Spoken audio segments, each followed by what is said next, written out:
Hi, my name is Erin Hall, and I'm an online instructor at Georgia Virtual School. I began the transition to online learning in January of 2013 when I started training at Georgia Virtual School. That fall, I was hired as an adjunct, and later the next year, I was offered a full-time position, which I happily accepted. During my training experience, I soon realized that this was an innovative way of teaching and is something that I wanted to be a part of. I feel like the online classroom, and I have some images here, allows you as a professional more opportunities for collaboration, more opportunities for professional development. I have challenged myself to present professionally more often since coming to Georgia Virtual School, and in the classroom itself, I feel like I've been able to be more personalized in my instruction with students. I've had more opportunities for differentiation, and I actually have become closer through communication, more communication than ever before in the classroom. One of the challenges that I faced when transitioning from the face-to-face classroom to the online setting was working with students on different schedules. I think that was my biggest challenge because in the traditional classroom, you move together through the content at the same time. And in the virtual classroom, you have students who are working at different paces. And this is great because you can personalize your instruction. You can allow for differentiation opportunities with alternative assignments or providing a project in lieu of a test or things of that nature a lot more easily. But it was difficult to kind of get my mind around having students working differently at the same time. So the way I overcame this was through organization skills, setting up my classroom from the beginning, having it ready from day one for students to enter the course and start working effectively and efficiently. I spend a lot of time at the beginning of the semester creating documents, creating videos to welcome students and their parents to class. So you can see here is my iNACOL video. This also ties into communication. It's my introduction. It's the first thing that students and parents see when they find out that they are in my class. It introduces me professionally and personally with inclusions of my family and some of my favorite hobbies. In my introduction to SMORA, I like to focus on what the students will be doing, and then also I provide them with videos that help them navigate their course, so on day one they know how to get in there and start working on assignments. And I found having everything set up right away really has made it run very smoothly each semester. Throughout the semester, I like to use different technologies to both to communicate with stakeholders and then also in regards to my teaching.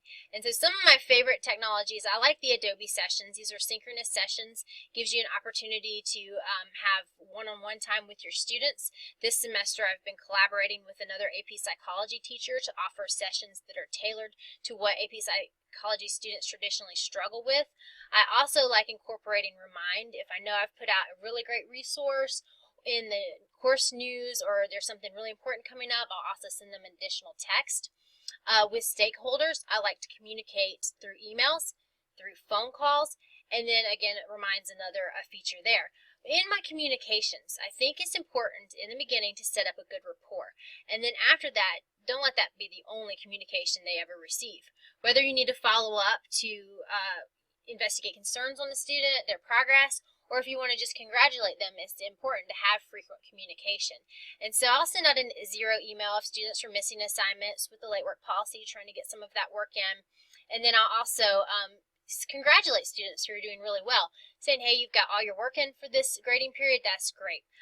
Keep up the good work. My course updates provide remediation opportunities, differentiation through those remediation opportunities, and just a list of course happenings, and those go out every 2 weeks. One of the biggest things that I've found to be effective in the online classroom is audio feedback, and I found a higher response rate to my discussion post when I started using audio feedback, and so then I turned around and started using it in my grading feedback for assignments and projects.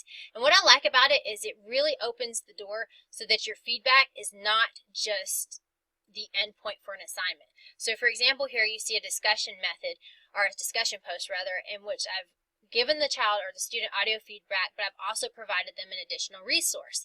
Hey, that was great. Let's engage a little bit further in research and experimentation. Here's a great crash course video. The same for this student who did an assignment on the action potential. You did a great job with your assignment. take a look at this graphic. It will really help you understand this process a little more and makes a great study tool. So feedback is a continuation of learning in the online classroom. Data analysis is very easy to utilize in online learning because you have a slew of reports and information at your fingertips. One thing that I particularly like is the quiz item analysis, where students have taken an exam and you can go see exactly what topics they missed and what part of the module or of the lesson might need some remediation or additional resources. And so in this particular example, students had missed sleep in the stages of sleep. And so I gave them an opportunity to remediate their test score with an assignment, an alternative assignment that focused just on the stages of sleep. Now, as far as success in the classroom goes, I feel like my students are learning and I have a high pass rate in the classroom and also on the AP exam. I've also been recognized by other teachers and administration for things like grading and communication and discussions and so forth. This page kind of incorporates some comments that my students have left in end of semester evaluations. And what I like here is that they focus on my feedback and that it's been helpful to them, and then also that I communicate with them quickly. And those are the two things that I think I do well in the online classroom and really are my strong suits. In addition to the iNACOL award, I'm also the top 5 finalists for the Georgia Virtual School Teacher of the Year. I've also received awards for the Outstanding New Teacher of the Year, AP Master Teacher by the DOE. I've been a valedictorian Outstanding Teacher, and there's just a few other awards that I received listed here.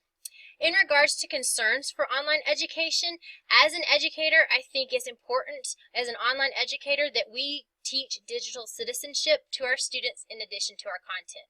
The world is becoming more and more online, and so I feel like it is important to teach them etiquette, online safety, plagiarism policies, how to do appropriate internet research, and I just feel that as an online educator, we should take it on as one of our duties and share it with others. So thank you for taking the time to listen to my narrative and the prospect of becoming the iNACOL Teacher of the Year.